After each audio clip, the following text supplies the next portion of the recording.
Senhoras e senhores, internautas, telespectadores da TV Câmara, boa noite. Na qualidade de presidente da Câmara Municipal de Botucatu, agradeço a presença dos vereadores José Fernandes e Rosielo e convido para ocupar lugar nessa mesa a vereadora Jamila, primeira secretária da Câmara Municipal de Botucatu.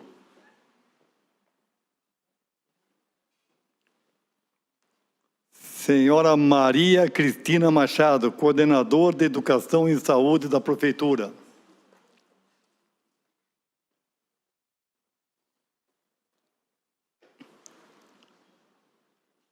Robson Batista, diretor de Relações Institucionais da Organização Social em Saúde, Pirangi.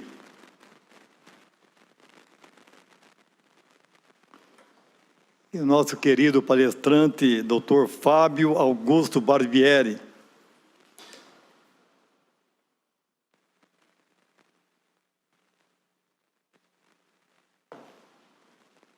Nós, da Câmara Municipal, estamos muito honrados em sediar tão importante atividade da Semana Municipal de Esclarecimento sobre Doença de Parkinson. Agradecemos a presença de todos, em especiais docentes, alunos da Faculdade Galileu e demais instituições de ensino, além de profissionais da saúde aqui presentes.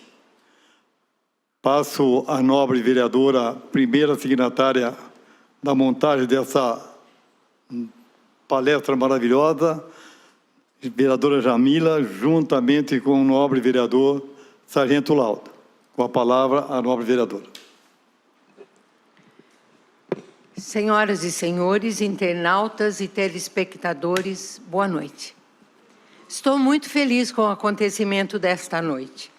Juntamente com o vereador Sargento Laudo, idealizamos a Lei número 5.961, de 15/12/2017, que instituiu a Semana Municipal de Esclarecimento e Conscientização sobre a doença de Parkinson, a ser realizada anualmente de 4 a 11 de abril. Nossa iniciativa decorreu de conversa mantida com a dona Alda e o senhor Luba. O casal está aqui presente e devemos a ele. Foram eles que nos procuraram e sugeriram e nos fizeram entender a importância de se instituir em Botucatu a Semana de Conscientização sobre a Doença do Parkinson. Muito obrigada, dona Alda. Muito obrigada, senhor Luba. Já disse isso. Várias atividades estão sendo promovidas na cidade, graças ao apoio da Secretaria Municipal de Saúde, onde aproveito para agradecer os envolvidos e faço aqui por intermédio da Cristina.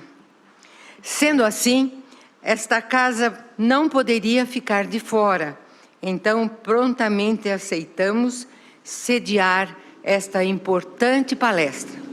A finalidade da semana é esclarecer a população quanto à importância da identificação prematura dos sintomas e sinais da doença de Parkinson, que foi descoberta e inicialmente estudada pelo médico inglês James Parkinson há mais de 200 anos. Estamos ansiosos para ouvir o convidado da noite, Dr. Fábio Barbieri.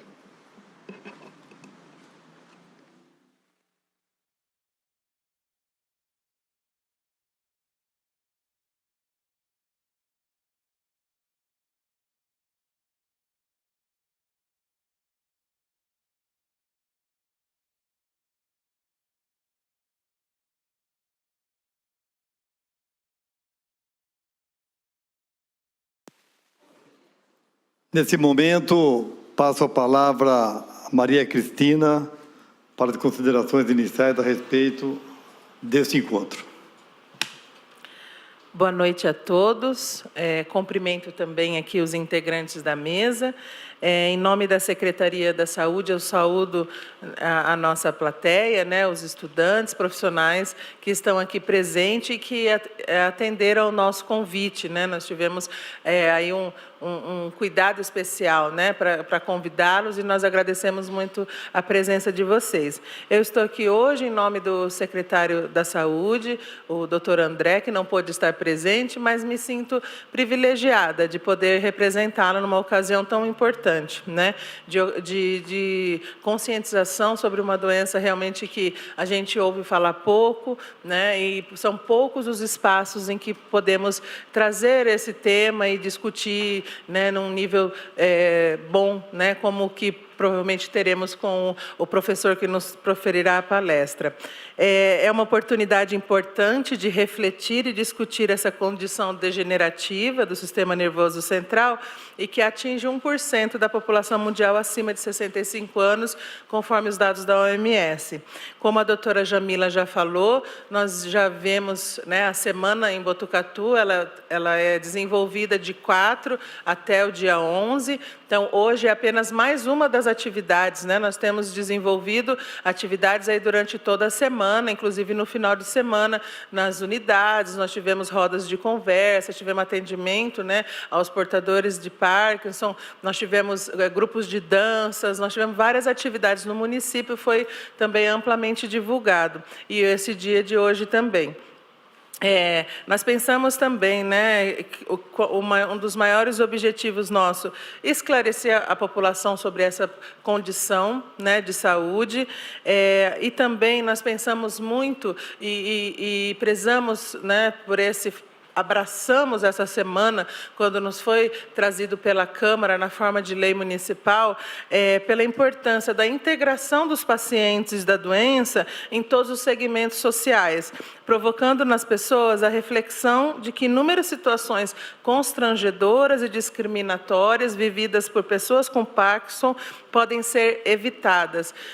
Quem convive com portadores sabe que muitas vezes eles deixam de ter o convívio social, às vezes deixam de ir a um restaurante por receio de derrubar a comida ou de se sujar, né? Então, é importante que a comunidade reflita sobre essa situação de forma a inserir, a integrar essa pessoa portadora e também a sua família, né, que muitas vezes se sente marginalizada e sem essa informação, né? Então, muito importante o debate amplo da patologia e também dos sintomas para esclarecimento da população. É importante a gente esclarecer as causas, divulgando os sintomas e também os tratamentos disponíveis. É muito importante, né, nós acolhermos a família, como nós colocamos aqui, sendo essencial o apoio familiar e também da comunidade que atende esse usuário. É importante também porque nós podemos, dessa forma, informar sobre o diagnóstico precoce do Parkinson, os principais sintomas. As pessoas, às vezes, só ouvem falar do tremor, né? E muitas vezes, já em algum estágio, não tão precoce assim, a doença, quanto antes tratada, acaba tendo uma condição melhor, né? Então, por isso também que nós viemos ter esse esclarecimento e trabalhamos exaustivamente durante toda essa semana. Assim, nós, né, em nome da Secretaria da Saúde de Botucatu, eu agradeço sinceramente toda essa união, que na verdade não está só a Secretaria, né, nós tivemos aqui a boa vontade, o apoio da Câmara dos Vereadores, da Municipal, que nos auxiliou aqui, oferecendo essa casa hoje para que fizéssemos esse evento, podendo atender confortavelmente os presentes, né, e a Secretaria da Saúde, a gestão da OSS Pirangi, que faz a gestão de algumas unidades e serviços em Botucatu, provavelmente vai ter a palavra mais a seguir. Em especial agradecer ao professor palestrante, porque desde o começo, desde o primeiro contato, há 2 meses atrás, há mais de 2 meses, prontamente se prontificou e se disponibilizou a estar aqui hoje com a gente, conversando e refletindo sobre esse assunto importante. Esperamos que todos tenham uma boa noite, que aproveitem a palestra e nós da Secretaria da Saúde estamos à disposição. Muito obrigada.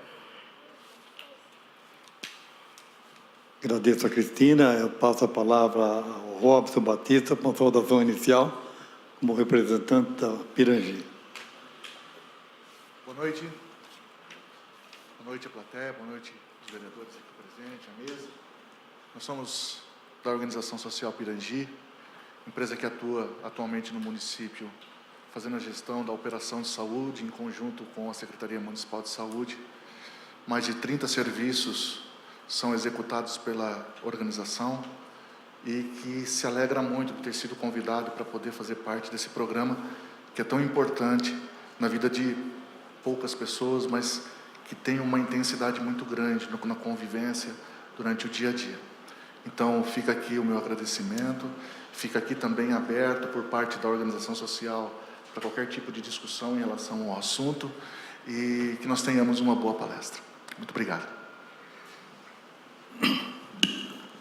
Dr. Fábio, nosso palestrante, é professor, assistente doutor da Unesp de Bauru, Faculdade de Ciências, no Departamento de Educação Física. A palavra está com o senhor, meu querido palestrante.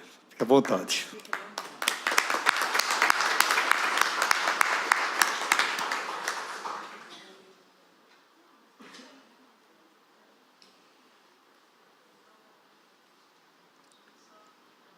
A projeção vai ligar aqui. Bom, enquanto eles vão ligando, boa noite a todos. Agradeço o convite. Para mim é um prazer imenso vir até aqui. É um evento diferente do que eu estou acostumado, né? Sempre vamos em evento científico. Aqui é um evento que envolve mais a sociedade, o que torna mais importante do que um evento científico, e a responsabilidade é maior.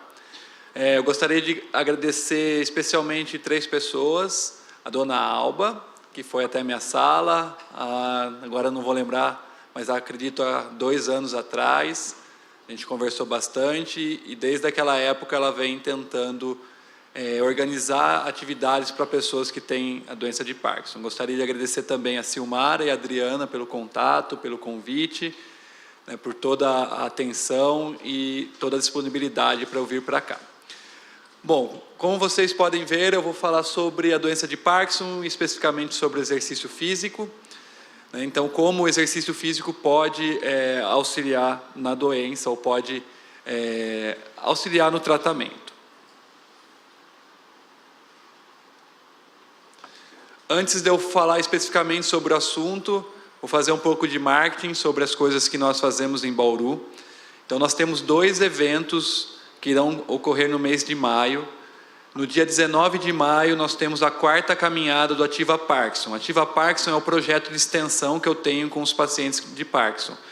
Então, caso alguém tenha interesse de participar, nós nos reunimos na Getúlio, na Avenida Getúlio Vargas, em Bauru, e nós fazemos uma caminhada junto com pacientes, pessoas da comunidade, os alunos da Unesp, os alunos da Universidade Sagrado do Coração, e é um momento de confraternização do nosso projeto. Então, é o 4º evento que nós estamos organizando, que significa que faz 4 anos que nós temos o projeto em Bauru. E também, no dia 21 de maio, nós estamos organizando uma sessão de palestras sobre atividade física, doença neurodegenerativa e envelhecimento, no qual 3 professores irão ministrar palestras diversas sobre doença de Parkinson, esclerose múltipla e fonoaudiologia para doença neurodegenerativa. Então, esse evento é numa terça-feira, vocês também estão convidados para participar.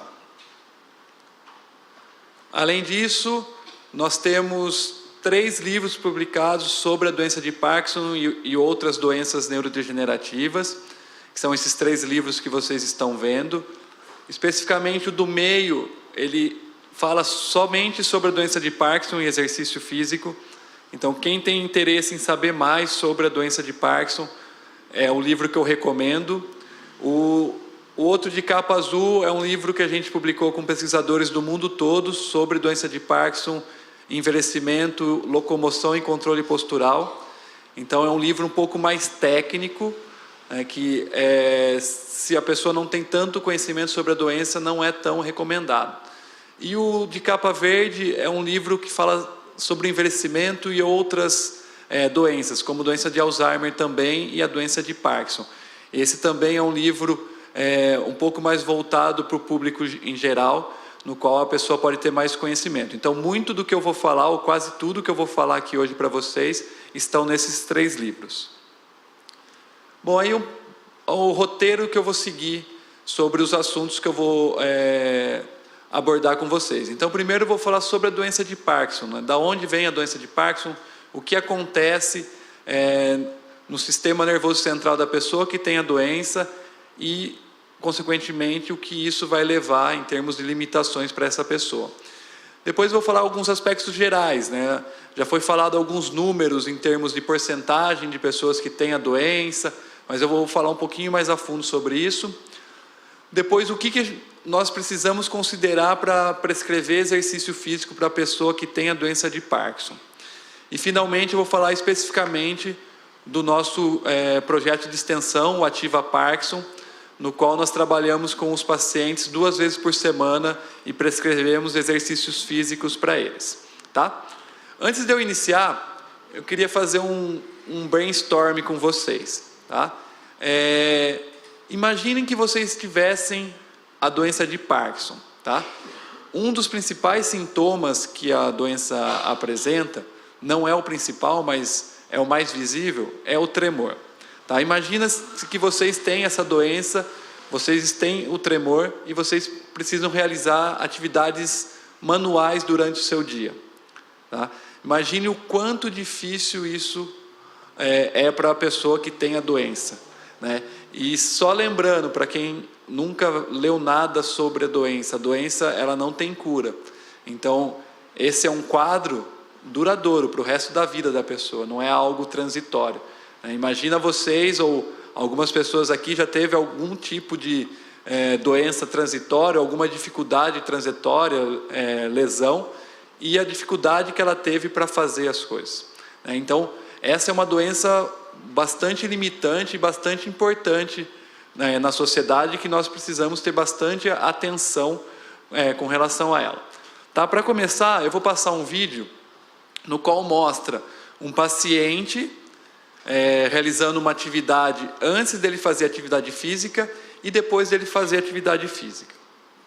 Tá? Então, é um vídeo lá dos Estados Unidos. A atividade que eles fazem é esse ciclismo em dupla. O paciente é o rapaz de boné. E ele vai realizar a simples atividade de escrita. Tá? Aí, antes dele fazer atividade física. Então, dificuldade muito grande, por isso que eu pedi para vocês imaginarem. E aí, depois dele fazer a pedalada. Tá?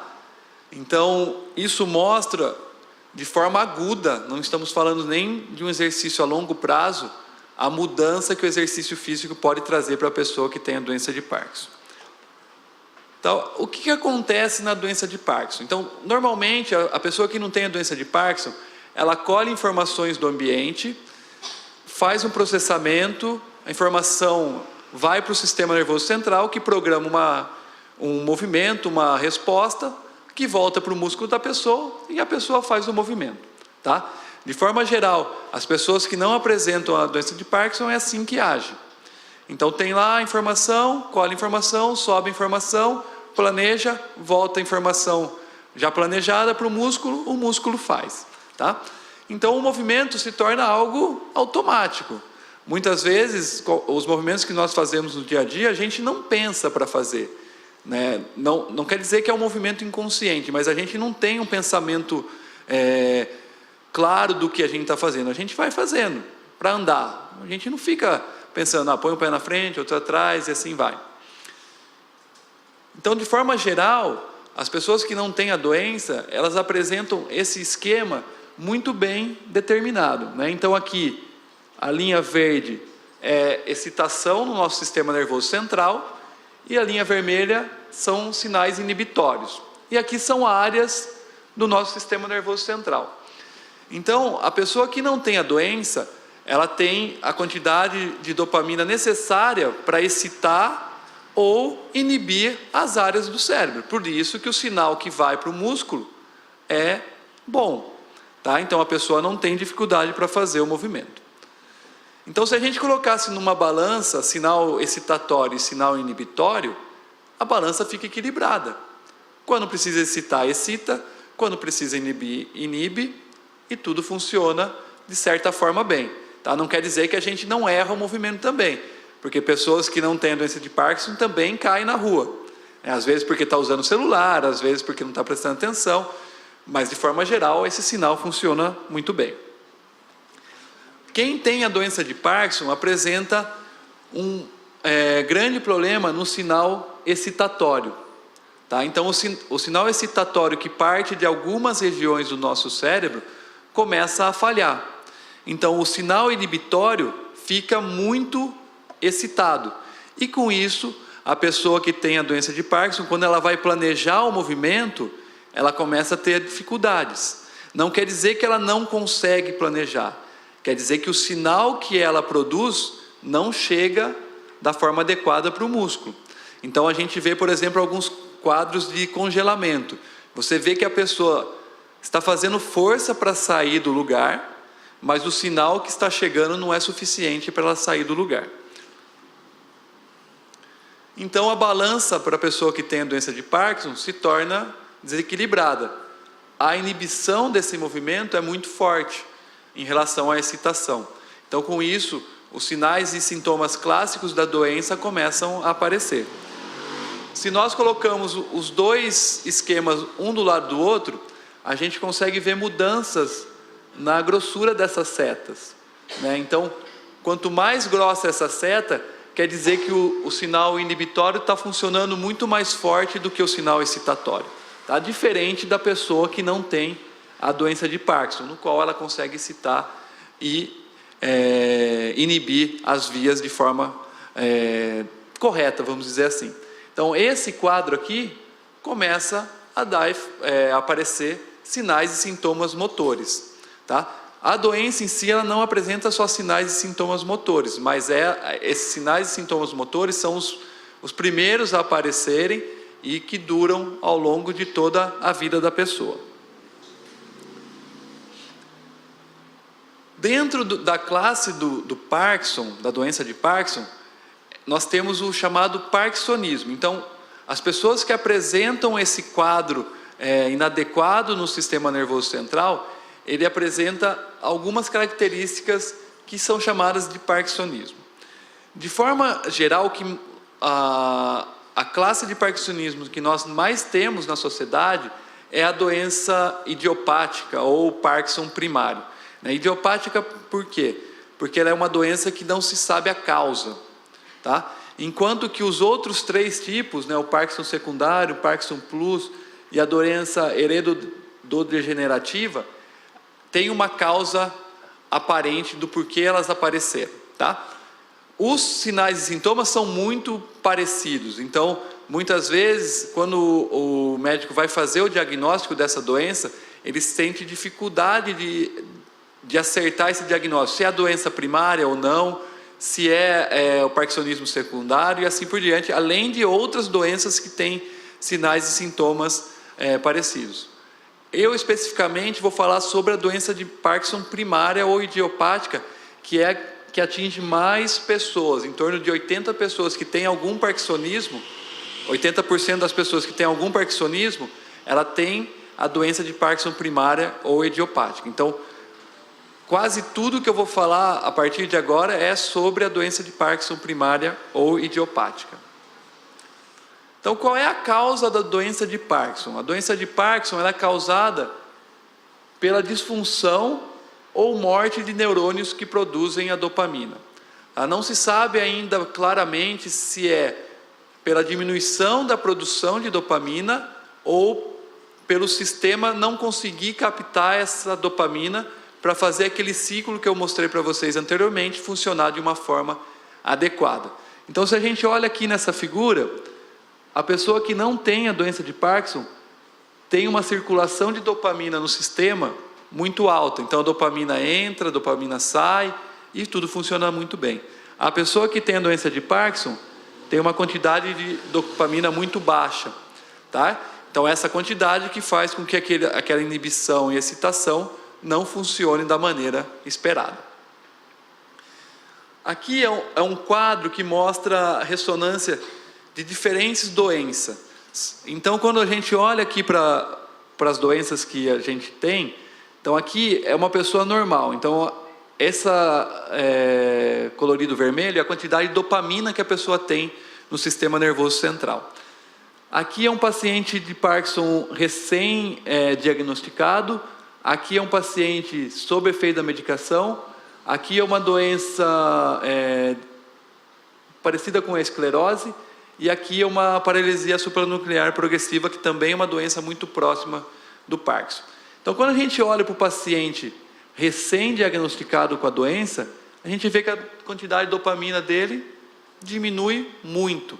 Tá? Então, essa é a principal causa da doença de Parkinson. Agora, o porquê que começa a diminuir, a gente vai ver um pouquinho mais para frente que tem divergências da causa disso.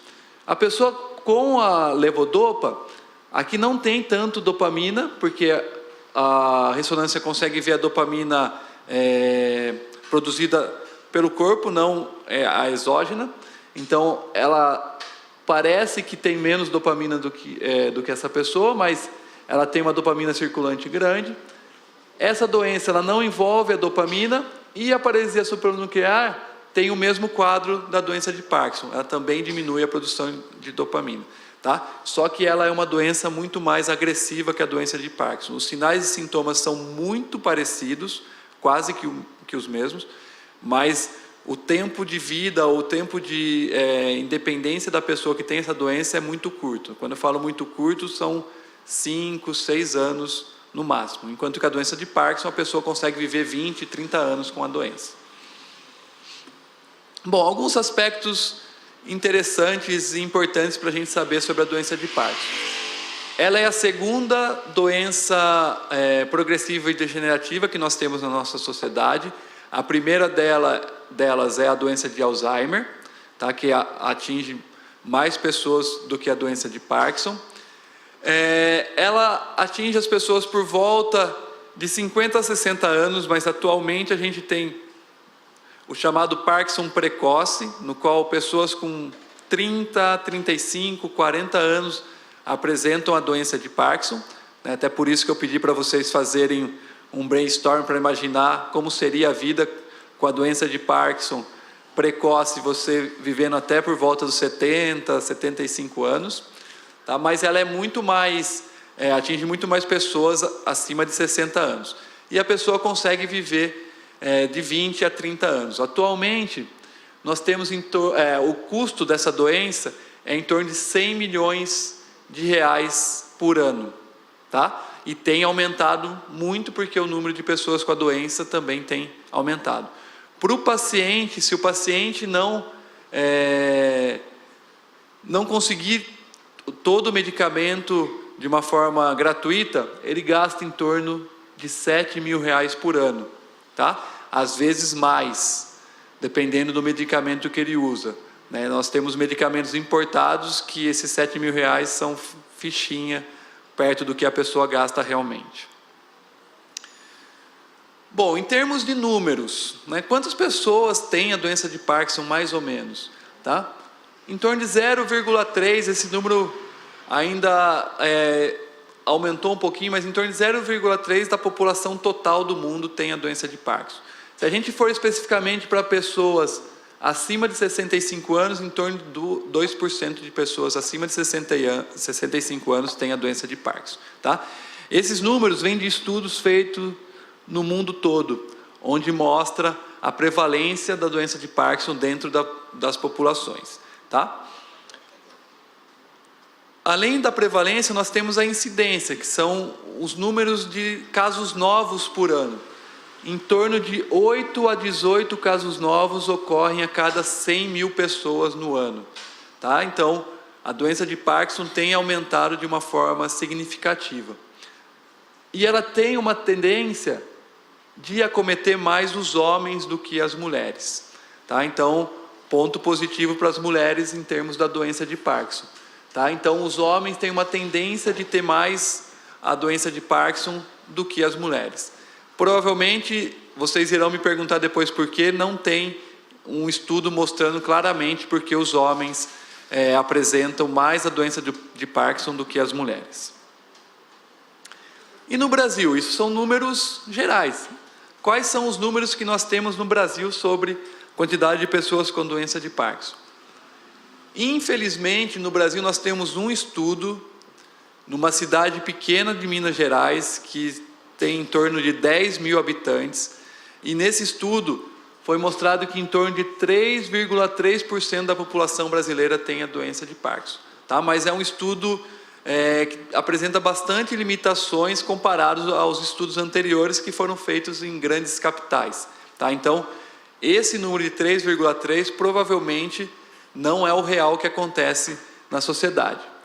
A incidência, então, o número de casos novos que acontece não é conhecido, então a gente não sabe quantos casos novos acontecem no Brasil da doença de Parkinson, mas estima-se que apareçam 20 novos casos por grupo de 100 mil pessoas, então próximo daquele número anterior que eu mostrei para vocês. E estima-se que em torno de 340 mil pessoas em 2030 terá a doença de Parkinson. Então, por esses números, nós vemos que a doença de Parkinson é uma doença importante dentro da sociedade. Bom, como que é feito o diagnóstico da doença? Tá? O melhor diagnóstico, mais preciso, é a ressonância. Tá? Então, a neuroimagem, ela mostra realmente se a pessoa tem um déficit de dopamina ou não, né, se os núcleos da base estão apresentando algum déficit. Mas, infelizmente, é um exame caro e que não é tão aplicado nos pacientes que têm a doença de Parkinson. O diagnóstico normalmente é feito pelos sinais e sintomas que o paciente apresenta. Então, esses são os 4 sinais e sintomas principais, que é o tremor em repouso, que é o visível, que todo mundo caracteriza a doença de Parkinson como o tremor, mas a rigidez muscular é o sintoma que todos os pacientes, ou não vou falar todos, que todos é um número forte, 98% dos pacientes apresentam. Tá? Então, a rigidez muscular é o sinal, o sintoma principal da doença de Parkinson. Aí nós temos a bradicinesia, que é a lentidão do movimento, então aquele andar mais arrastado, um tempo maior para pegar um copo e outras atividades, e a hipometria, que é a redução dos movimentos. Então, possivelmente vocês já ouviram falar que o paciente com Parkinson começa a escrever com letras menores. Tá? Se você comparar uma escrita quando ele era jovem com uma escrita quando ele teve a doença, você vê que ele reduziu. Tá? Então tem esses 4 sinais e sintomas que são os sinais e sintomas principais da doença de Parkinson. E o neurologista, quando ele vai fazer o diagnóstico, ele começa a olhar quais sinais e sintomas estão presentes no paciente. Então, se o paciente apresentar de 2 a 3 desses sinais e sintomas, e mais alguns outros sinais e sintomas, como instabilidade, dificuldade na fala, a face mais parada, o médico indica que a pessoa tem a doença de Parkinson. Tá? Por isso que algumas vezes o diagnóstico é um tanto dificultoso para o médico indicar. Algumas vezes a pessoa fica em dúvida, se tem a doença ou não tem. Um médico fala que sim, outro médico fala que não. Tá? Então, se a gente conseguisse ter a neuroimagem, isso iria reduzir o número de casos duvidosos. Não quer dizer que iria solucionar o problema também.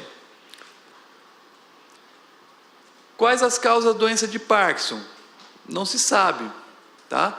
A doença de Parkinson é uma doença multifatorial. Muitos fatores podem causar a doença de Parkinson. Eu vou falar de alguns aqui para vocês. Então, o envelhecimento.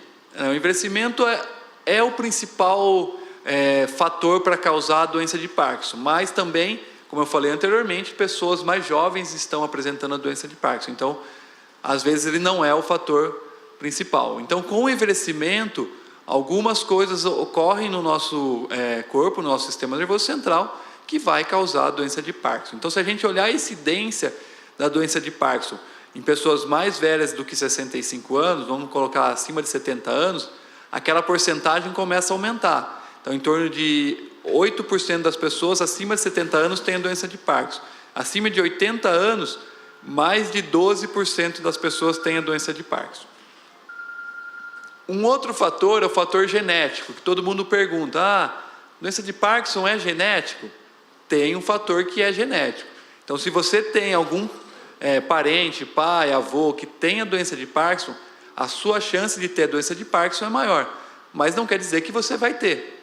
Tá? Ela não é o fator primordial para ter a doença de Parkinson. Tá? Você pode não ter nenhum parente com doença de Parkinson e ter a doença também. O que tem se mostrado muito nos estudos atualmente que são os riscos ambientais que causam a doença de Parkinson. O que seriam riscos ambientais? Trabalho com produtos químicos, uso de medicamento por períodos longos, pesticidas, agrotóxicos, que estão muito em discussão no nosso país atualmente. Tudo isso são fatores que causam a doença de Parkinson e não só a doença de Parkinson, outras doenças também. Tá? Então, esses fatores são fatores primordiais para se ter ou não a doença de Parkinson. Outros fatores relacionados, tabagismo, cafeína, por incrível que pareça, ajudam a reduzir a chance de ter a doença de Parkinson. Não quer dizer que eu vou fumar 10 cigarros por dia e não vou ter a doença, tá? Quer dizer que alguma substância que tem no tabaco e alguma substância que tem na cafeína ajuda a reduzir, tá? Então, também não é para vocês tomarem café de 2 em 2 minutos, mas que é um fator neuroprotetor, tá? Medicamentos causa a doença de Parkinson de uma forma bastante grande, tá? Não só a doença de Parkinson, mas muitas vezes parkinsonismo. Outras doenças como hipertensão, diabetes também tem uma relação direta com a doença de Parkinson. E obviamente hábitos errados, como alimentação inadequada, falta de exercício físico, tudo isso corrobora para se ter a doença de Parkinson. Bom, falar um pouquinho da progressão da doença, tá? A doença, ela começa a se desenvolver 20 anos antes de aparecer os sinais e sintomas. Então, muitas vezes, a pessoa tem uma constipação que dura por um período longo, acha que não é nada, mas já é um indicativo da doença de Parkinson. Um outro indicativo, por volta de 10 anos antes dos sinais e sintomas, são distúrbios do sono. A pessoa começa a ter dificuldade para dormir, dorme muito pouco, tá? É um indicativo também. Obesidade é outro indicativo que pode causar a doença de Parkinson. Quando a doença de Parkinson aparece, que é esse marco 0 aqui, já 70% a 80% dos neurônios dopaminérgicos já não produzem ou já estão mortos com relação à absorção da dopamina, tá? Então, já está bem agravada a doença e a gente começa a ver sinais motores. Com o passar do tempo, a doença vai avançando. Então, normalmente a doença começa só de um lado do corpo, tá? Esse é o normal da doença iniciar. Em alguns casos começam dos 2 lados do corpo, mas mais de 70% dos pacientes apresentam por um lado do corpo. Com o passar do tempo, ela começa a afetar os 2 lados do corpo, tá? De um lado continua mais avançado, mas do outro lado você começa a ver sinais e sintomas também. Num terceiro estágio, a pessoa começa a ter problemas de equilíbrio. Então a pessoa cai quando se locomove, ou mesmo parada tem dificuldade de se equilibrar, né? Já começa a ser um quadro mais avançado. Quando a pessoa chega no estágio 4 e no estágio 5, já é um estágio bastante avançado da doença, no qual a pessoa já começa a ficar a maior parte do tempo ou sentada ou na cama, né? E nesse estágio, as pessoas começam a cair muito, então elas se tornam caidores. Não quer dizer que nos outros estágios elas não caem, mas esse estágio é bem agravante. Elas começam a apresentar declínio cognitivo, então a doença de Parkinson não é só um déficit motor, mas com o passar do tempo começa a ter declínio cognitivo também, que afeta o dia a dia da pessoa. E dentro desse quadro, né, essa evolução que a pessoa vai tendo vai depender do tipo da doença que ela tem. Nós temos dois tipos, o tremor dominante e o rigidez dominante. Então, se vocês olharem aqui nesse gráfico, o rigidez dominante, ele tem um avanço da doença mais rápido. Então, quer dizer, a pessoa passa por aqueles estágios mais rapidamente do que a pessoa que tem o tremor dominante. Tá? Então, não quer dizer que a pessoa que tem o tremor não tenha rigidez e a que tem a rigidez não tem o tremor. Quer dizer que a rigidez domina a doença em relação ao tremor e que o tremor domina a rigidez no paciente que tem o tremor dominante. Tá? Então, em termos da progressão, às vezes é melhor você ter o tremor do que você ter a rigidez dominando a doença. Bom, todo esse quadro leva à busca por tratamentos. Então, mesmo que seja uma doença progressiva, que não tenha cura, que vai avançar ao longo do tempo, os tratamentos podem amenizar esse quadro de avanço. Tá? Então, o principal tratamento utilizado, que o paciente, após o diagnóstico, começa a utilizar, são os medicamentos. Tá? E ao longo de toda a vida do paciente com a doença, ele vai usar o medicamento. Não existe ainda nenhum tratamento que elimina o medicamento 100% da vida do paciente. Mas existem outros tipos, e aqui eu trouxe dois só, que é a psicologia, a fonoaudiologia, mas tem a fisioterapia, tem hoje em dia a cirurgia e outros tratamentos que podem ser feitos também com o paciente. Todos esses tratamentos, eles buscam melhorar a qualidade de vida do paciente e mantê-lo independente por um período maior da vida dele.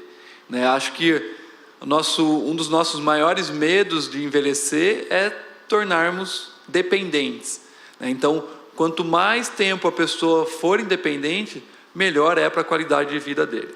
Eu, especificamente, vou falar aqui para vocês sobre o exercício físico. Tá? Eu não tenho know-how para falar sobre os outros tipos de tratamento. Então, eu vou falar sobre o exercício físico e o que nós temos feito lá em Bauru. Então, o que eu devo considerar para fazer exercício físico ou para promover exercício físico para o paciente que tem a doença de Parkinson? O primeiro ponto, e acho que é o ponto mais importante, são os sinais e sintomas. Então, eu preciso entender e saber muito bem quais sinais e sintomas o paciente tem e quais as limitações que esses sinais e sintomas causam. Tá? Então, não é qualquer exercício que vai trazer benefício para o paciente. Tem que ser um exercício específico e especializado para esse paciente. Eu tenho que lembrar também que a doença de Parkinson, ela é progressiva. Então, que ela vai avançar ao longo dos anos. E os estudos têm mostrado que, dependendo do estágio da doença que o paciente se apresenta, tem alguns exercícios que são mais indicados para alguns pacientes, dependendo do estágio, outros exercícios. Então, em uma pesquisa que nós fizemos há uns 5 anos atrás, nós vimos que as pessoas que estão num estágio mais avançado da doença, elas apresentam mais limitações de força e de coordenação. Então, pessoas que estão no estágio mais avançado, elas precisam de mais exercícios que envolvam força e coordenação do que pessoas em estágio inicial, que apresentam força e coordenação similar à pessoa idosa que não tem a doença. Tá? Esse quadro progressivo, ele apresenta uma taxa de declínio para o paciente de 3,5 por ano. Então, vamos pensar que o paciente foi diagnosticado, vamos colocar que foi 100% ali, e ele só toma medicação. Tá? Se ele não fizer nenhum outro tratamento, a cada 1 ano, ele perde, em média, 3,5% da sua condição física, do seu quadro clínico e assim por diante. E isso vai avançando ao longo dos anos. Tá? Então, aqui, nessa figura, nós conseguimos ver o avanço da doença em 4 anos de um paciente que fez uma neuroimagem do seu sistema nervoso central. Então, a gente vê que a quantidade de dopamina ao longo desses 4 anos, diminuiu de forma significativa. Tá? Então, esse é um ponto importante também, de se considerar para o exercício físico, de saber que tem uma taxa de declínio que vai em torno de 3,5% afetar o paciente. E esse declínio, né, como também o envelhecimento causa, ele começa a afetar a nossa capacidade funcional. E quando eu falo de exercício físico e puxo sardinha para a educação física, a capacidade funcional é o que nos mantém independente por mais tempo. Se a gente for pensar num quadro normal, nós temos uma melhora da capacidade funcional ao longo dos anos, até um momento que é por volta ali dos 26, 27 anos, alguns antes, alguns um pouco depois. Essa capacidade funcional começa a estabilizar, né? Entendam capacidade funcional, a nossa capacidade de fazer atividades no dia a dia, que pode envolver componentes da capacidade física, como força, resistência, então eu consegui caminhar, fazer atividades aeróbias, flexibilidade, coordenação e outras. Então isso estabiliza por um período e, consequentemente, no quadro de envelhecimento, todos nós vamos chegar a começar a diminuir a nossa capacidade funcional. Tá? Isso é um quadro da pessoa que não apresenta nenhum tipo de doença. A pessoa que apresenta uma patologia, e nesse caso, especificamente aqui na palestra, a doença de Parkinson, ela tem uma queda muito mais rápida dessa capacidade funcional do que a pessoa que não tem a doença de Parkinson, né? Podendo chegar num quadro incapacitante. O que quer dizer esse quadro incapacitante? A pessoa vai ficar acamada e vai depender quase 100% de uma pessoa para ajudá-la. Tá? Mas tem a parte boa da história também. Se a pessoa faz exercício físico, a chance dessa curva não ser tão íngreme é muito maior.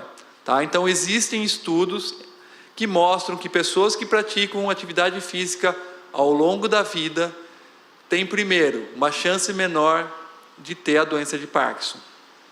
Tá? Também não quer dizer que não vai ter, mas a chance é menor. E se ela tem a doença, aquela progressão de 3,5% é menor. Então, às vezes, ela não tem uma progressão em um ano. Então, em vez dela perder, ela mantém. O que já é um grande benefício. Se ela vai perder 3,5%, não perder nada, ótimo. Tá? Em alguns casos, tem uma melhora ao longo do tempo. Tá? Então, o exercício físico, ele consegue tanto ter uma prevenção da doença, quanto um tratamento a longo prazo. Tá? É claro, nunca fiz atividade física, vou começar?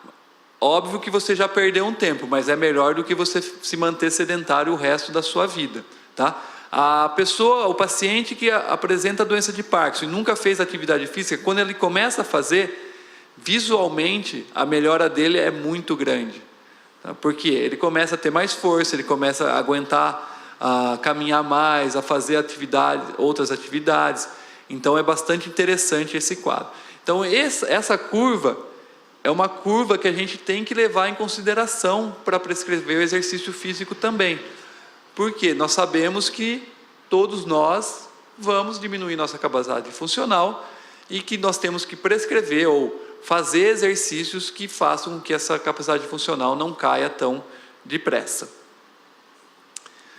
Um outro ponto importante na doença de Parkinson para se considerar para a prescrição de exercício: quedas. Tá? Enquanto idosos caem em torno de 30% mais do que pessoas adultos jovens, o idoso com Parkinson cai em torno de 70% mais do que pessoas que são adultos jovens. O que isso quer dizer? Se eu prescrever qualquer exercício físico sem nenhum cuidado, a chance de eu derrubar o idoso que tem a doença de Parkinson é grande. Tá? E nós sabemos que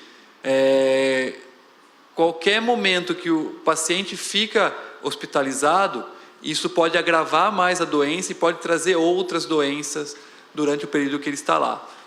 Hoje em dia, fratura da cabeça do fêmur é uma das principais causas de morte nos idosos. Tá? Então, considerar esse número de quedas é muito importante. Não quer dizer também, né, que algumas pessoas entendem da forma do 80, né, não do 8, que eu vou dar o braço e vou carregar o paciente para todo lado. Então, eu vou estar sempre próximo, dando atenção e perto, caso ele desequilibre, eu posso ajudar, mas eu vou deixar o paciente fazer o que ele consegue, né? Esse é um ponto bastante relevante quando a gente pensa no exercício físico ou nas atividades diárias, porque muitas vezes nós não temos paciência de esperar o paciente fazer no ritmo dele as atividades, né? Então a gente sempre quer fazer para o paciente ou sempre quer ajudar. Isso cria uma dependência muito grande, e quanto menos o paciente faz, mais rápido ele progride na doença. Então é importante a gente estar perto, é importante as pessoas ajudarem, mas é importante que o paciente faça, né? Então, no nosso grupo, quando a gente trabalha com exercício físico, nós sabemos os pacientes que têm mais dificuldade, os pacientes que não têm, e os pacientes que têm a dificuldade, sempre está alguém perto, mas eu não deixo que dê o braço para o paciente, a gente faz com que o paciente se esforce para andar, tá?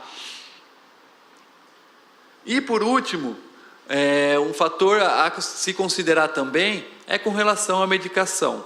A medicação ela é importante para vários sinais e sintomas, ela ajuda o paciente, e é notório isso. Nós temos estudos com locomoção, no qual nós avaliamos o paciente sem a medicação e após tomar a medicação, e a velocidade do andar dele, o controle postural, a estabilidade dele aumenta muito. Contudo, o medicamento tem um efeito colateral a longo prazo. O paciente começa a apresentar quadros de cinesia, que são movimentos involuntários. Então, você está conversando com o paciente está mexendo a cabeça de uma forma agravante, está mexendo o braço, tudo como resultado da medicação. Tá? E também, o medicamento ele não age na estabilidade postural. Então, ele não é um fator primordial para quedas no paciente. Nós temos visto que para algumas tarefas mais complexas, por exemplo, se o paciente ficasse muito tempo numa perna só, o medicamento teria um efeito positivo. Mas as atividades que o paciente faz, normalmente ele fica a maior parte do tempo com os 2 pés apoiados. Então, o medicamento não tem um efeito. Então, além dele ter efeito colateral, ele não age num fator importante que é a instabilidade postural. Dentro de todo esse quadro, o exercício físico, ele não tem efeito colateral, ele não tem contraindicação, tá? É claro que se ele é mal prescrito, ele vai trazer malefício também para o paciente. Nós vamos partir do ponto que todo profissional de educação física prescreve um exercício bom, tá? Eu sei que é mentira, mas vamos partir desse ponto, tá? Então, o exercício físico ele consegue agir sobre todos esses pontos que eu mostrei para vocês. Então, ele consegue agir na progressão da doença, ele consegue melhorar a capacidade funcional, ele consegue evitar quedas. Então, pacientes que fazem exercício físico reduzem de uma forma significativa aquela porcentagem de número de quedas, e o exercício ele não tem um efeito colateral no paciente, tá? Pelo contrário, o exercício ele traz uma série de benefícios para o paciente. Então, o exercício físico, claro, combinado com a medicação, ele traz melhora na qualidade de vida, que muitas vezes não consegue ser medida nas nossas pesquisas. Muitas vezes você consegue ver uma melhora na qualidade de vida do paciente, você consegue ver o paciente relatando mudanças no dia a dia dele, mas você não consegue medir. Então, por exemplo, o simples fato dele pegar o copo sem derrubar a água. Tá? Então, nós temos pacientes que, quando começaram com a gente, eles não tomavam água em público, de medo de derrubar, e com o tempo eles conseguem tomar água sem problema nenhum. Tá? Essa é uma grande vitória que nós conseguimos com o exercício físico. Ele diminui a progressão da doença. Tá? Tem estudos feitos no mundo todo que mostram que aquela progressão de 3,5% diminui quando a pessoa faz exercício físico, podendo chegar a 0 ou, em alguns casos, podendo até melhorar a qualidade do movimento da pessoa. Então, ao invés dela perder, ela ganha. E isso é muito importante se a gente imaginar aquele quadro que eu mostrei anteriormente de avanço da doença. Se a gente conseguir manter o nosso paciente entre o estágio 1 e 3, né, que é até o momento que ele começa a ter estabilidade postural, a condição de independência dele eleva muito. A partir do momento que o paciente chega no estágio 4, é um caminho um pouco sem volta, porque ele começa a ficar muito mais limitado para fazer as atividades, ele tem dificuldade para ficar em pé, ele fica muito sentado, e esse quadro só vai agravando, tá? E esses estágios, eles não voltam. A pessoa chegou no estágio 2, é dali para frente. Chegou no estágio 3, dali para frente. Chegou no estágio 4, dali para frente, tá?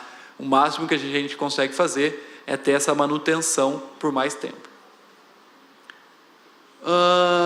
O exercício físico diminui medicamento, não quer dizer que o paciente vai parar de tomar a medicação depois de um tempo, mas ele começa, o médico percebe que ele teve uma melhora e diminui a dosagem. Então, se ele tomava 4, 5 comprimidos por dia, nós temos pacientes que depois de um tempo de exercício físico começou a tomar 2, 3 comprimidos. Isso já é um grande benefício para o paciente, tá? E também o exercício físico começa a evitar esse quadro de cinesia, de efeitos colaterais que o paciente pode apresentar, tá? Então, de forma geral, o exercício físico, ele consegue fazer com que o paciente capte melhor aquela dopamina que é pouco circulante, além da liberação de outros neurotransmissores que o exercício físico causa durante a prática e pós a prática.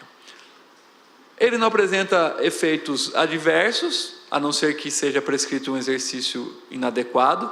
Por isso que eu recomendo, para quem tem a doença ou para quem tem algum parente ou é cuidador de uma pessoa que tem a doença de Parkinson, que encontre um profissional que seja habilitado sobre a doença de Parkinson. Não é um profissional apenas formado na área da educação física, tá? Porque não é qualquer exercício que pode ser feito, ou que poder até pode, mas que deve ser feito com o paciente. Então, existem exercícios específicos que vão trazer mais benefícios para o paciente do que outros exercícios. Atualmente, as pesquisas têm mostrado bem claramente que o exercício leve ou moderado para o paciente com Parkinson não é o mais recomendado. Então, aquela caminhadinha em volta do quarteirão, e não só para o paciente, para nós também, aquela voltinha aquela andadinha em volta do quarteirão, batendo um papo, não traz benefício quase nenhum para o nosso sistema. Para o paciente de Parkinson é a mesma coisa, né? O que parece um pouco contrário do que a gente vê no dia a dia. Então, tem um paciente com Parkinson, vou fazer atividade com ele sentado, vamos fazer mais alongamento, mais tranquilo. Então, não. Exercícios moderados e intensos são os que trazem mais benefícios para o paciente. Mas, é claro, são exercícios mais arriscados, que tem que ter uma boa preparação e um grande cuidado para evitar quedas e outros efeitos que podem acontecer. O exercício físico previne a doença de Parkinson. Existem alguns estudos, principalmente de um grupo de pesquisadores da China, que mostra que pessoas que fizeram exercício físico ao longo da vida apresentaram uma chance menor de ter doença de Parkinson, né? Como que eles fazem isso? Eles acompanham mais de 1.000 pessoas por 30 anos da vida, e aí, ali por volta dos 60, 65 anos, eles veem quantos tiveram doença de Parkinson, quantos não tiveram, e relacionam com o histórico de vida dela no exercício físico. Então, as pessoas que fizeram, tiveram uma menor chance de ter a doença de Parkinson. O exercício físico melhora o controle postural. A instabilidade postural é um dos sinais e sintomas principais e mais agravantes na doença, porque é a partir dele que vai ter a queda. Então, melhorando o controle postural do paciente, ele vai ter uma chance menor de cair. Ele tendo uma chance menor de cair, ele vai fazer mais atividades, ele vai se tornar mais independente no dia a dia. E ele também reduz sinais e sintomas do paciente. Então, visivelmente, a gente consegue ver o paciente, quando ele faz exercício, e a gente viu isso no vídeo, o tremor dele quase desaparece e ele consegue fazer outras atividades ao longo do seu dia. Tá? Aqui são apenas alguns benefícios que o exercício físico traz. Existem muitos outros. Eu nem falei sobre a capacidade funcional de forma geral dele. Então, aumento de força, aumento de flexibilidade, aumento de coordenação, né, melhora da coordenação. Tudo isso também é causado pelo exercício físico. Eu tentei trazer aqui um aspecto um pouco mais clínico da melhora, porque a gente pensa muito na parte clínica, na qualidade de vida do paciente, e não necessariamente num ganho de força. Tá? Bom, para finalizar, eu gostaria de falar um pouquinho sobre o nosso projeto de extensão. Como que a gente faz para atingir esses benefícios que eu mostrei da atividade física? Então, o Ativa Parkinson, ele é um projeto de extensão da Unesp, do campus de Bauru, vinculado ao Departamento de Educação Física, no qual nós tentamos prescrever exercícios planejados para esses pacientes. Então, não é qualquer exercício. Nós realizamos pesquisas junto com esse exercício e nós lemos pesquisas realizadas no mundo inteiro. Então, todo ano o exercício muda, não é o mesmo exercício que o paciente faz. E a gente tenta prescrever o melhor exercício para ele. Então, é um projeto gratuito que a Unesp proporciona para os pacientes da cidade de Bauru. Quais são os nossos objetivos principais? Então, o nosso objetivo mais marcante é a melhora da qualidade de vida. Tá? A gente não está preocupado em outros fatores. A gente faz pesquisa, mas o nosso fator principal não é a pesquisa, é a melhora para o paciente. Esse é o objetivo do projeto de extensão. Então, a gente quer ver a gente quer fazer com que eles tenham uma qualidade de vida melhor, que eles consigam fazer mais atividades de forma independente, que eles tenham uma vida melhor durante o restante de vida que eles apresentam. E a gente tenta melhorar tanto a parte física, que o exercício físico faz, mas nós temos atividades cognitivas que também ajudam na parte mental e também a parte social. O paciente, alguns pacientes têm vergonha de sair de casa, eles não interagem mais. Então, a nossa atividade é sempre em grupo. Então, hoje nós atendemos em torno de 40 pacientes durante a semana, nos 2 dias que nós prescrevemos o exercício. E alguns realmente vão lá para conversar com o outro paciente. Ele não está tão preocupado com o exercício. O exercício é quase que algo a mais para ele. Ele faz, mas se perguntar para ele o que ele gosta mais, é a conversa. Tá? Então, esse trabalho em grupo tem uma diminuição na qualidade em termos de ser específico para as limitações de alguns pacientes, porque eles são diferentes, alguns estão mais avançados, alguns estão menos, alguns têm dificuldade com algumas coisas, outros com outras, mas o trabalho em grupo faz esse trabalho social que ajuda muito o paciente na qualidade de vida com essa doença. Tá? Então, esses são os nossos objetivos principais. Como que os exercícios que nós prescrevemos para esses pacientes? Então, primeiro que é a aula em grupo, visando esse benefício social. Até hoje, eu trabalho com Parkinson faz uns 12 anos já, desde a época que eu estava no doutorado. A gente nunca fez um protocolo individualizado para o paciente. Não quer dizer que isso não dá resultado, só que a gente perde esse efeito social. Tá? Então, esse trabalho em grupo. Então, sempre as aulas são em grupos.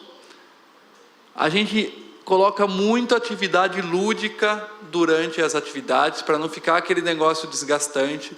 O profissional de educação física sabe o quanto é chato fazer exercício físico, não é a coisa mais legal do mundo, é muito mais gostoso sentar na frente da TV, assistir um programa que gosta, ou fazer alguma outra coisa, ler um livro. Tá? Então, a gente sabe que é maçante, por isso a gente inclui atividades lúdicas que faz com que seja atrativo para os pacientes. E a atividade lúdica muitas vezes faz ele lembrar da juventude dele, o que faz com que ele faça a atividade de uma forma mais interativa. Nós trabalhamos muito com estímulos sensoriais e cognitivos. O que quer dizer? A gente dá muita informação visual para o paciente.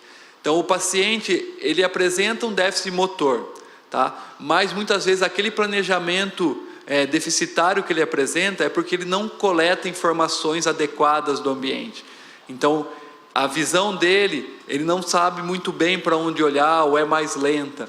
Então, a gente dá informações sensoriais relevantes para ajudar ele também no seu dia a dia. Não só visual, mas auditiva, sensorial, proprioceptiva, todo esse tipo de informação para ajudar no tratamento. Além de aspectos cognitivos. Então, nós fazemos muitas atividades que ele tem que fazer tarefa dupla. Tem que andar e falar nome de cidade. Tem que andar e fazer alguma contagem, falar nome de frutas, lembrar o nome do amigo que está passando do lado. Então, isso faz com que ele faça o exercício, mas que ele trabalhe a parte cognitiva. Atualmente, tem estudos mostrando que somente o trabalho cognitivo já traz melhora motora. Tá? Não quer dizer que é o melhor exercício para a parte motora, mas eu tenho melhoras na locomoção só de eu fazer trabalhos cognitivos. Nós trabalhamos especificamente os componentes da capacidade funcional: força, equilíbrio, flexibilidade, coordenação, resistência aeróbia, tá? De uma forma que a gente consiga integrar todos esses componentes. Então, a gente tenta não deixar nenhum componente para trás.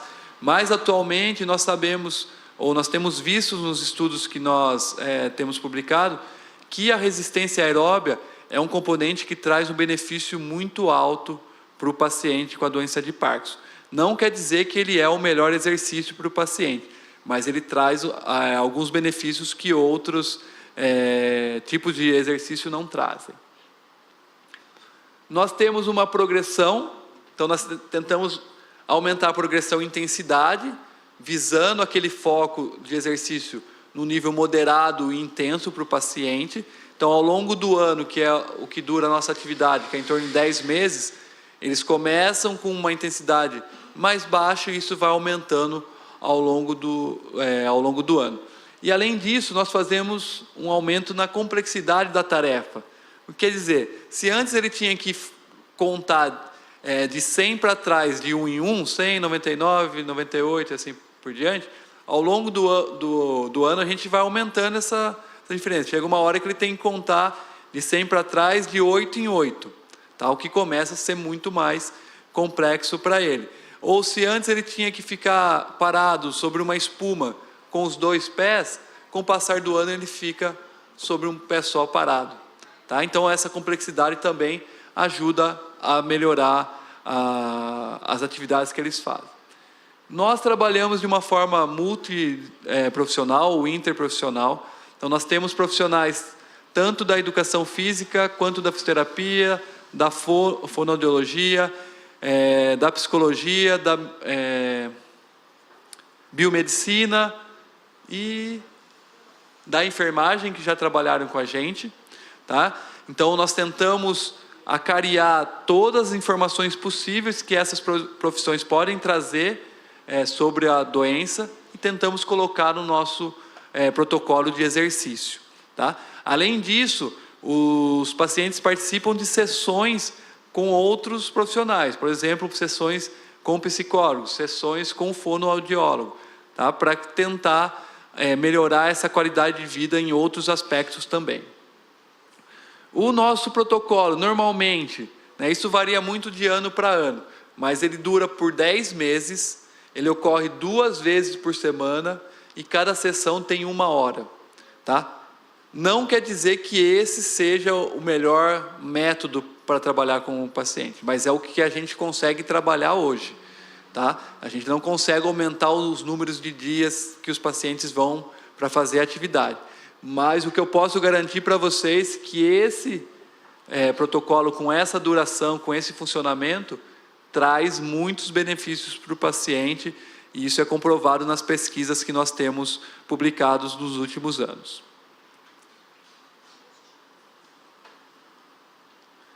Bom, nós atendemos em torno de 40 pacientes nas nossas atividades, sendo que nós temos cadastrados mais de 100 pacientes na cidade de Bauru. Ainda é um número baixo, perto do número de habitantes que Bauru apresenta. Tá? Mas a gente está num trabalho de formiguinha, de tentar trazer sempre um paciente novo, tentar parcerias com os médicos neurologistas para eles indicarem o paciente para a gente, porque muitas vezes o profissional de educação física fala, é bom para você fazer exercício, eles não escutam. Se o médico fala, eles vão no outro dia. Tá? Ainda a nossa profissão não tem a mesma, o mesmo status que a profissão dos médicos. Mas nós temos uma parceria muito interessante lá. E esses são os profissionais que têm trabalhado com a gente nesse projeto que nós estamos desenvolvendo. Aqui vou passar para vocês um vídeo que vai falar um pouquinho mais sobre o nosso projeto. Foi um vídeo feito pela Unesp, tá? Que vai explicar um pouquinho mais e tem declarações dos pacientes também e dos alunos que auxiliam nas atividades.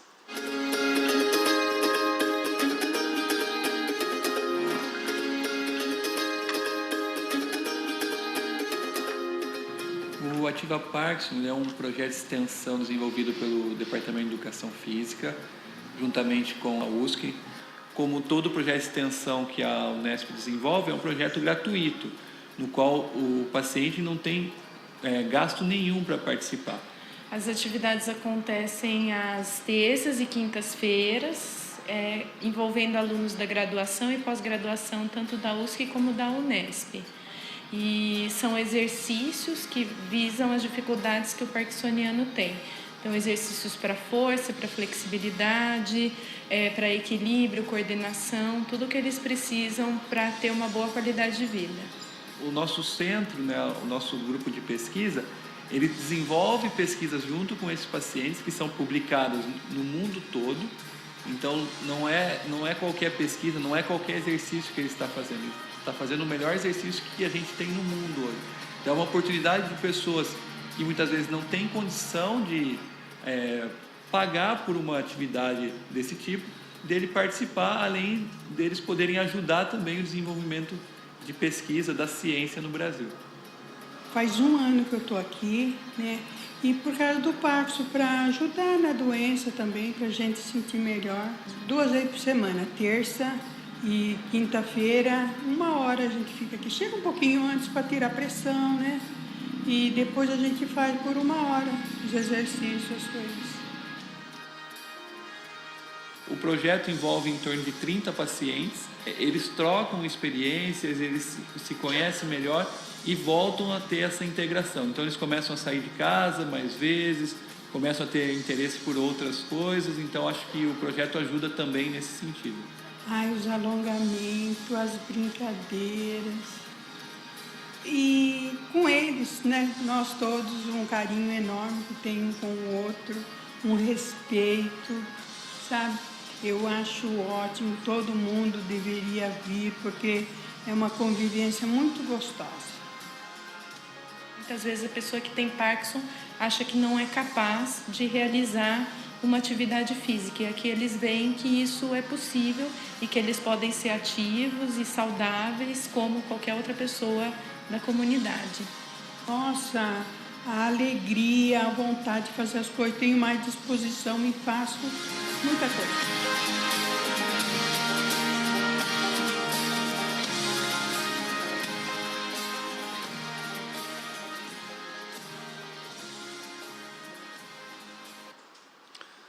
Tá, então, deixo aqui o recado para a gente tentar ampliar o máximo possível essa divulgação dos benefícios do exercício físico para o paciente. O nosso grupo ele está aberto para qualquer tipo de parceria, para qualquer auxílio que possa precisar para a prescrição do exercício, para tentar viabilizar um grupo de exercício com a doença de Parkinson. Além disso, nós desenvolvemos muitos estudos com a doença. Atualmente, eu tenho em torno de 6 alunos de mestrado e 4 alunos de doutorado que trabalham com a doença de Parkinson, sem contar os alunos de graduação. Então, O único ponto que a gente sempre pede para o paciente é que ele participe das pesquisas, tá? Não tem gasto nenhum para ele, mas a gente solicita que ele participe. É claro que ele não é obrigado, mas o benefício que ele pode trazer para a sociedade participando da pesquisa é muito grande. Além do benefício para ele, a gente pode descobrir novas coisas que vai fazer com que ele tenha mais benefício e que outras pessoas também tenham.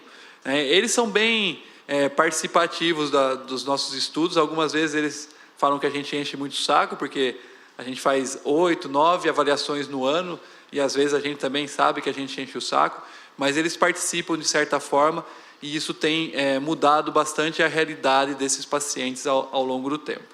Tá? Aqui é uma foto do nosso grupo, está um pouquinho distante. Essa foi a caminhada do ano passado. Então, nós temos aqui os pacientes, né? Eles costumam ficar todos perto. Aqui são o grupo de estagiários que trabalham com a gente, naquelas diferentes profissões. Eu trabalho juntamente com uma professora da USC, não é a Carol mais, que apareceu ali no vídeo, é a professora Nise, que nos ajuda a desenvolver as atividades, que abriu espaço na USC para a gente trabalhar. E esse aqui é o meu grupo de pesquisa, né, onde os meus alunos tentam buscar o melhor tratamento possível para a doença de Parkinson. É claro que o sonho de todas as pessoas que têm alguém próximo com a doença, ou do pesquisador, é encontrar a cura da doença, mas nós sabemos o quanto difícil é, mas nós tentamos encontrar o tratamento mais apropriado e que traga mais benefício para esses pacientes. Tá? Agradeço a atenção e me coloco à disposição caso vocês tenham alguma pergunta. Obrigado.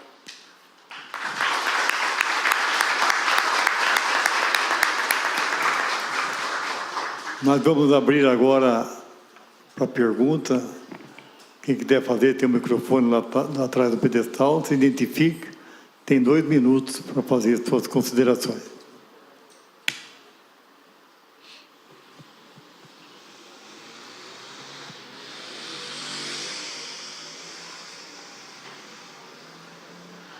Fábio, eu tenho aqui na mesa, posso? Claro. Assim o pessoal perde a vergonha. Isso aí. Fábio, eu fiquei pensando, primeiro quero te parabenizar pela excelente palestra, trouxe muito conhecimento para a gente. Mas como que o exercício atua no Parkinson? Você falou, ele aumenta essa possibilidade do recebimento da dopamina? Aumenta a dopamina? Por que ele ajuda fisiologicamente? E outra coisa, talvez eu até preciso que alguém da secretaria, né, os educadores físicos, o pessoal do NASF me ajuda, mas como a gente capacita os nossos profissionais? Porque fico pensando, se não é qualquer educador que pode prescrever, mas nós queremos, né, NASF, prescrever, né? Então, como a gente é uma especialização, ou a gente pode promover um curso, como trazer isso para a nossa realidade, né? Bom, vamos lá. A primeira pergunta sobre o efeito. O exercício físico tem um efeito em muitos neurotransmissores. Então, quando a gente faz exercícios, a gente libera vários neurotransmissores, por exemplo, até a endorfina é liberada. Tá? Então, com o exercício físico, parece que o exercício físico ele consegue produzir algum efeito fisiológico que faz com que essa captação da dopamina seja melhor feita. Então, o que a gente sempre recomenda? Que o paciente faça o exercício sobre efeito da medicação. Então, nunca fazer sem o efeito. Por quê? Com o efeito, esse medicamento ele vai ter um efeito exacerbado. Fisiologicamente, ainda não é bem claro qual é o caminho que faz, né, qual é a via que ele começa a melhorar. Então, atualmente, nós temos um equipamento de eletrocefalograma e tem alguns equipamentos de FNIRS. Pesquisadores do mundo todo têm tentado determinar o que acontece nessas vias. Então, de forma geral, é a liberação de neurotransmissor, mas especificamente onde age, ainda não é claro. Tá? A segunda pergunta. Posso continuar? A segunda pergunta. é difícil encontrar cursos realmente de capacitação na área da doença de Parkinson. Nós temos feito alguns cursos de inverno, que a gente chama, que são cursos no mês de julho, no qual nós tentamos capacitar o número máximo de pessoas possíveis que tenham interesse em trabalhar com a doença de Parkinson. Esse ano a gente não vai fazer, como eu fiquei fora do país um período ano passado, eu preciso ainda ajustar a casa ainda no meu laboratório. Mas caso vocês tenham interesse, eu posso colocar o meu grupo à disposição para vir até aqui e ministrar esse tipo de capacitação para as pessoas que tenham interesse em trabalhar com o paciente. Mais alguém? Podemos ter só o custo da nossa vinda. Senão também é um pouco complicado a gente ver. A palavra está aberta. A vereadora Rosiello tem a palavra. Boa noite a todos da mesa, autoridades. Boa noite, doutor Fábio. Boa noite à plateia presente, estudantes, profissionais, a todos que nos prestigia com a presença para adquirir um pouco de conhecimento que foi muito claro em relação a esse esclarecimento à doença de Parkinson. Parabéns pela exposição, pela sua fala e pelo esclarecimento. Eu ia fazer a pergunta que a Cristina fez, a relação da dopamina com exercício físico. Já foi esclarecido. E eu acho que você, Fábio, o senhor... Não, pode ser você. Traz para nós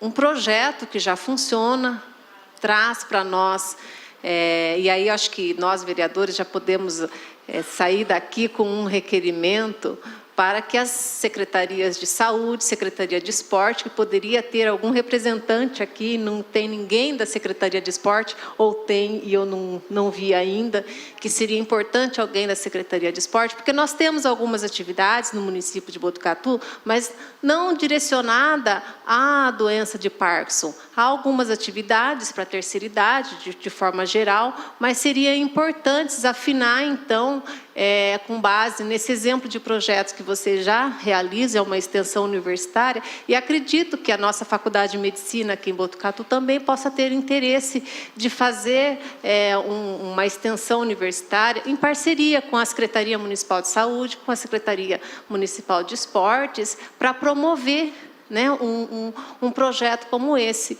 Eu não sei se a Secretaria Municipal de Saúde, a Cristina, que está aqui presente, sabe informar o número de pacientes que são doentes, que têm a doença de Parkinson.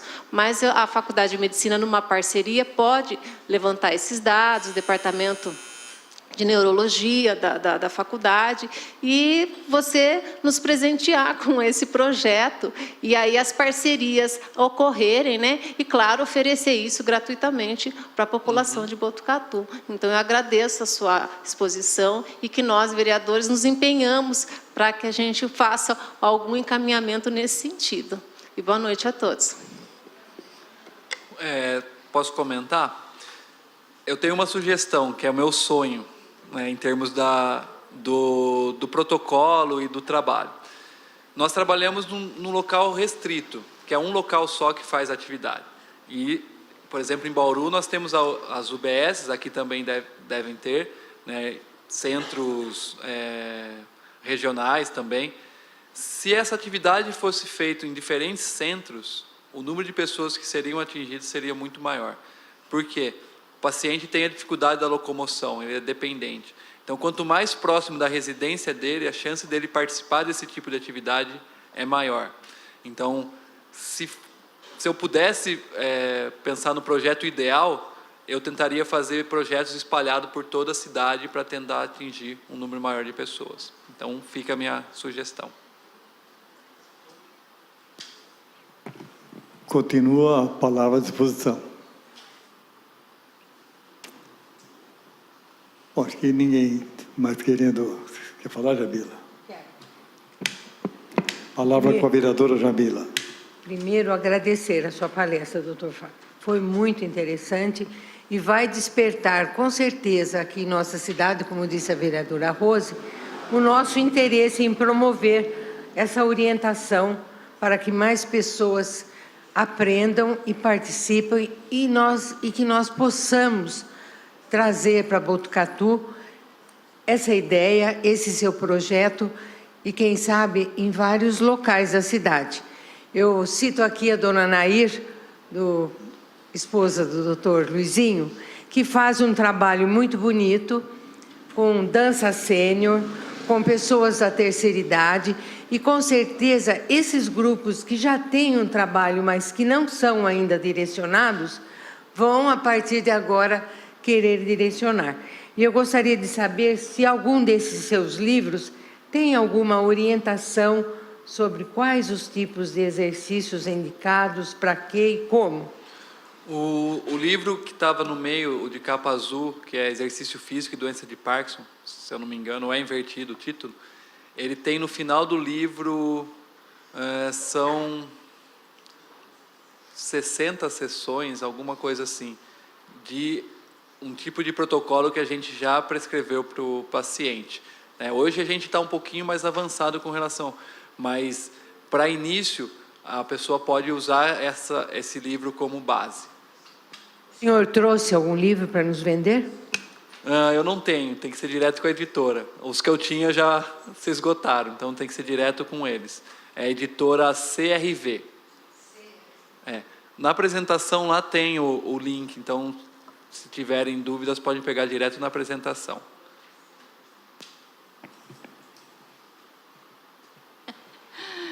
Queria fazer uma pergunta para você. Meu nome é Alda, esposa do Luba, que estava aqui presente, que é parkinsoniano há 15 anos, e a gente procura exatamente os exercícios, aquilo que a gente não compra na farmácia. Então, eu admiro muito o seu trabalho, e hoje eu estava conversando com meu vizinho, e ele é da Faculdade de Educação Física daqui. Então, nós temos em Botucatu uma escola de educação física. E você falou do seu sonho, então eu vou falar do meu sonho. Quer dizer, então já existe, quer dizer, você poderia, o seu grupo, não é, fazer um trabalho em parceria com a Faculdade de Educação Física daqui, olha que maravilha, não é? E tem uma perguntinha que quando você apresentou a sua exposição, estava escrito embaixo uma pequena palavrinha que falava glutamato. É das vias. Ela não é, para a doença de Parkinson, ela não é tão importante. Ela só estava ali porque faz parte da figura. Não se preocupe com ela. É que eu me preocupo muito com a alimentação. Uhum. Então, quando eu vi escrito glutamato, eu falei, nossa, será que tem que ver alguma coisa com a alimentação? A doença, o aparecimento da doença tem a ver com a alimentação, sim. É um dos fatores que pode causar a doença. E depois que o paciente tenha a doença, alguns alimentos é recomendado que ele não faça uso, não consuma. Então, por exemplo, muita proteína, leite, esse tipo de alimento faz com que a medicação tenha um efeito prejudicado e também causa dificuldade para alguns caminhos do sistema nervoso central dele. Então, tem algumas limitações que o médico, no primeiro dia que ele é diagnosticado, já passa essas recomendações. Que bom saber que, né, você falando, essa correlação entre alimentação, a gente já sabe, né? Não precisa ter Parkinson. Mas uma fritura, um refrigerante, excesso de farinha, não sei, me parece que isso não é lá muito saudável. Estou muito contente que você veio, Fábio, e muito contente de ver o interesse da Câmara, da vereadora, porque realmente agora acho que a gente tem uma força aqui presente, né? A Silmara, a Cris do Sedux, eu acho que a gente vai poder fazer uma bela parceria. Conto com você e a sua equipe. Com certeza. E muito obrigada por você ter vindo. Eu que agradeço. Posso falar novamente? Fazer uma pergunta? O senhor poderia nos dizer, em Bauru, como é que funciona Existe em vários locais da cidade, pontos, associação cuidando disso? Não, por isso que é meu sonho. Então venha trazer para cá. O projeto lá foi idealizado por mim, né? Então, nós não temos nenhum vínculo com a prefeitura, nenhum, zero. Nunca fomos procurados para tentar fazer esse tipo de parceria, né? E sempre estivemos abertos com relação a isso. Então, a ideia principal é tentar espalhar o máximo possível esse projeto, né? Então, por exemplo, no estado de São Paulo, eu sei de 3 grupos só que fazem esse tipo de trabalho. Um grupo em Rio Claro, que foi onde eu fiz o meu doutorado, o nosso grupo, e um grupo em São Paulo, na USP, em São Paulo, que a professora Camila Torriani faz lá esse trabalho também, mas ela trabalha mais com vários tipos de doenças neurodegenerativas, mas nenhum espalhado pela cidade, sempre em pontos específicos no qual o paciente tem que se locomover. E isso causa a diminuição no número de pessoas que participam, porque se o paciente precisa de transporte público para ir, isso já limita muito ele. Nós temos pacientes que vão com o transporte público, mas é um risco, né? A gente sabe que o nosso transporte não é lá dos melhores, e isso pode trazer quedas, pode trazer dificuldade para ele ir até lá. Então, a ideia de ser em diferentes centros poderia facilitar a vida do paciente. O ideal, o senhor acha que seria uma parceria com a prefeitura? Eu acho que sim. E não estou querendo fazer crítica, mas parece que realmente o executivo de Bauru não atua muito como deveria. O que não acontece aqui em Botucatu. O nosso prefeito, as secretarias todas e nós aqui da Câmara estamos unidos e tenho certeza que nós vamos conseguir iniciar esse trabalho, viu, dona Alda? Com certeza. Eu acho também que poderia ter um trabalho, um grupo privado atuando junto, caso alguma empresa ou algum centro tenha interesse. Eu acho que nada impede dessa parceria público-privado, né? É que eu acho que a parte pública muitas vezes é mais fácil de articular o funcionamento. Doutora Maria Rosa quer fazer uma pergunta, poderia fazer no microfone, que está sendo gravado e vai passar a reprise na TV a semana toda, doutora.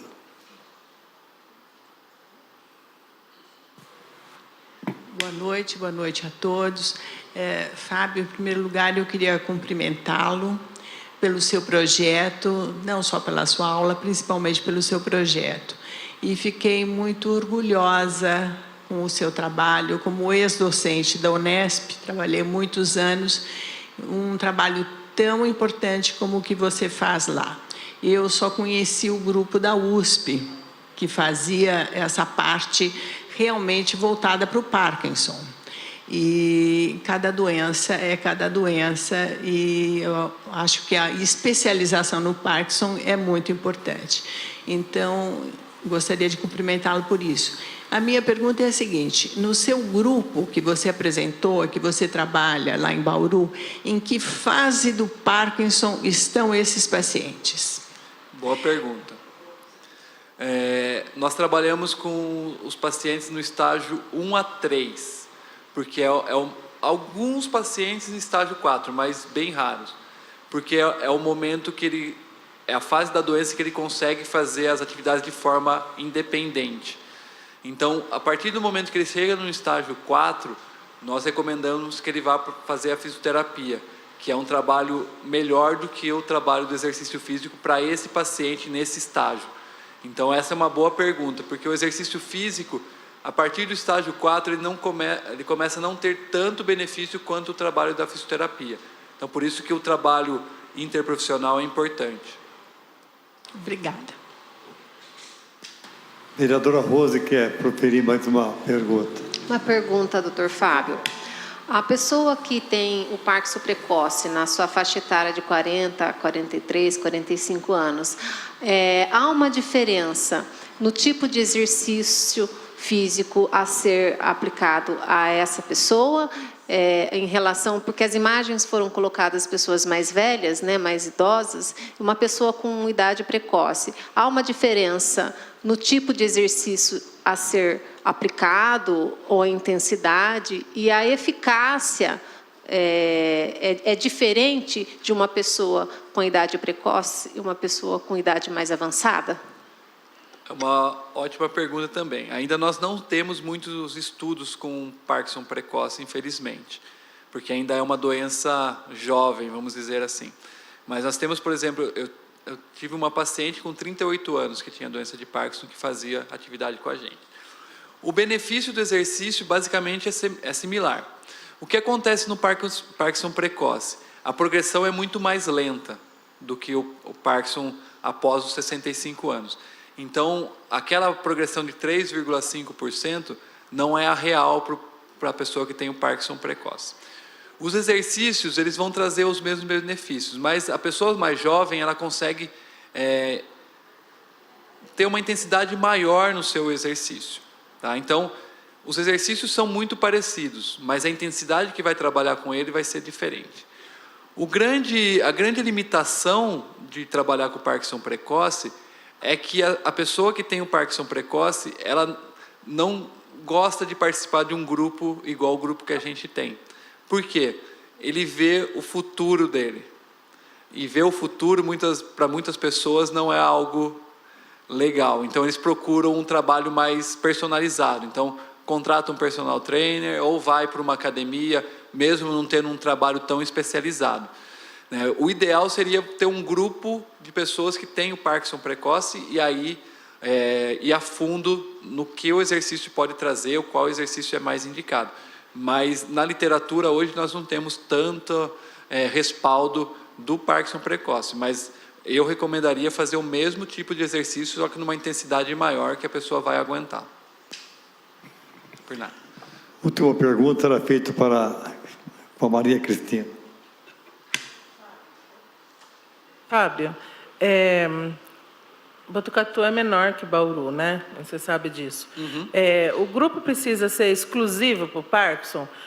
Ou a gente poderia, por exemplo, ter um grupo misto com outras doenças neurodegenerativas?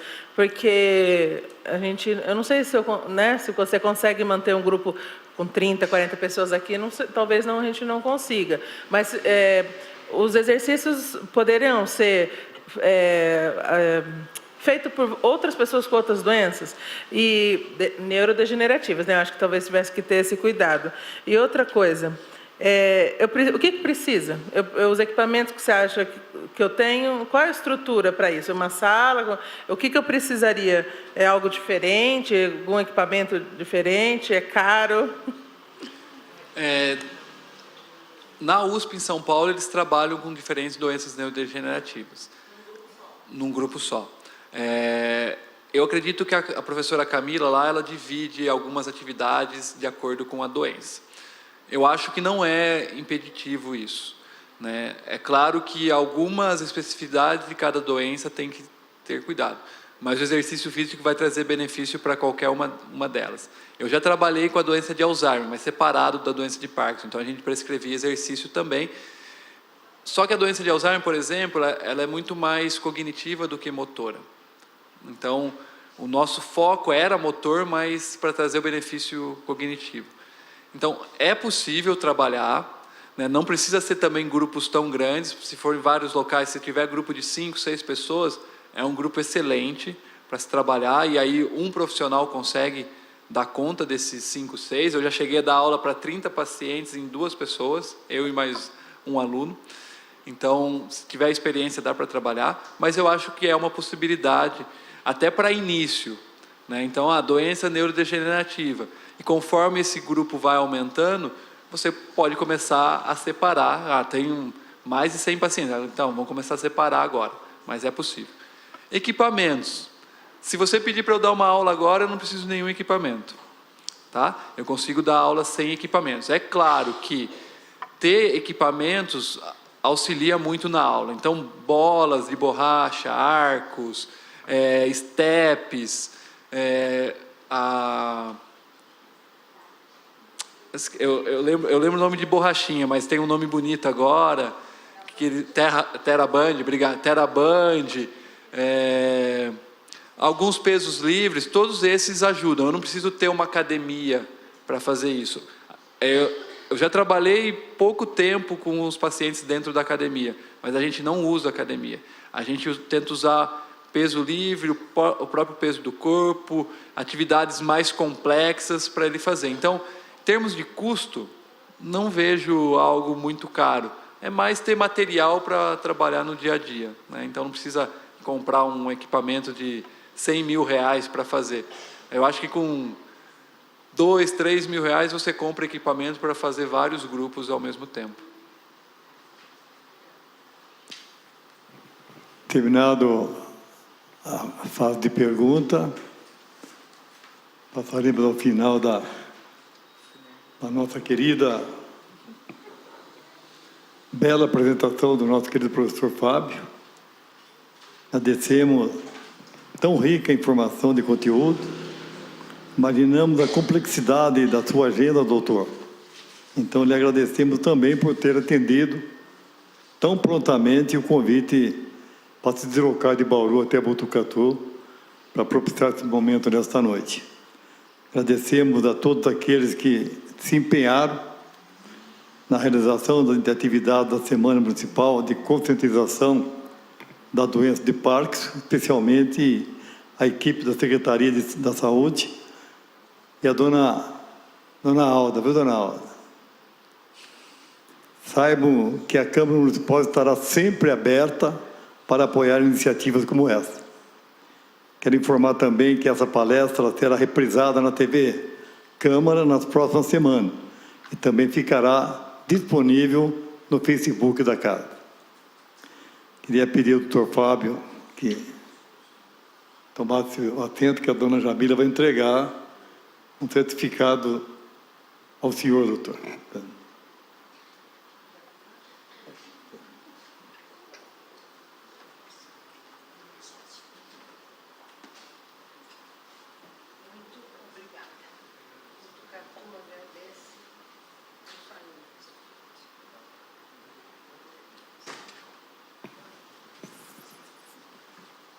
Quer fazer alguma consideração, doutor Fábio? Fique à vontade, que nós já vamos para o encerramento. Eu gostaria só de agradecer, acho que é uma oportunidade única eu vir para cá. Como eu falei, é algo diferente do que eu estou acostumado, né? A gente sempre está no meio acadêmico e muitas vezes a gente não traz para a sociedade realmente o que está acontecendo na universidade, o que a gente pode ajudar. Eu sempre tento fazer isso, né? Então, por exemplo, hoje a gente teve a casa aberta, que a gente chama lá no laboratório, no qual pessoas da sociedade foi conhecer o nosso laboratório e ver o que a gente faz. Então, é uma oportunidade muito interessante e parabenizo a iniciativa, porque eu acho que os meios públicos precisam começar a olhar não só para a doença de Parkinson, mas para outras coisas e tentar trazer os conhecimentos da universidade para a sociedade também. Então, parabéns pela iniciativa e agradeço a oportunidade. Para mim foi uma das palestras mais prazerosas que eu já tive.